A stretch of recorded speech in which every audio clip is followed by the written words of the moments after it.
walls and gates. As you are all called to be priests and kings in the new covenant under Christ.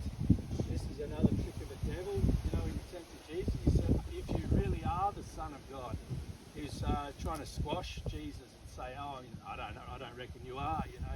Who do you think you are? And that's what he does to us. He attacks us. And any one of you blokes, if you're a father, you have a mandate. You are you have a ministry of a father.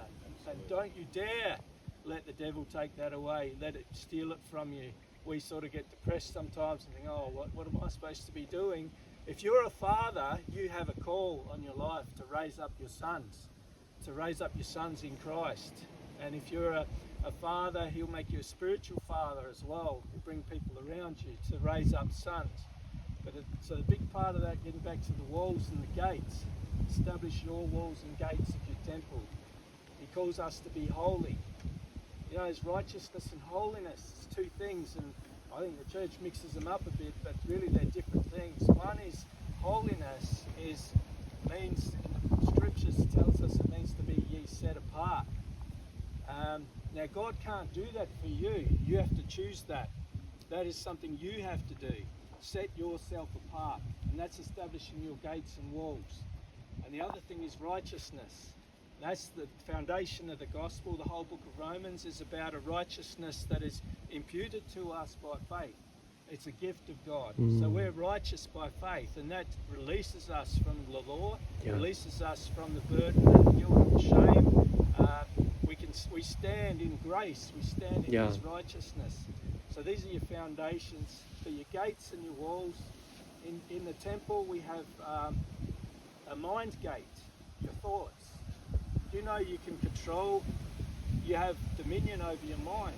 You don't have to think about things. You get to choose what you think about. Some people haven't realised that. I was dogged by thoughts and for a long time, and someone told me that you actually have a choice. You can choose your thoughts. You don't have to think things.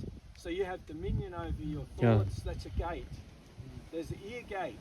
What are you listening to? What are you letting into your temple? There's eye gates. What are you looking at? What are you letting into the temple? Jesus is calling us to be ye holy, set apart, set yourself apart. And this is also our witness.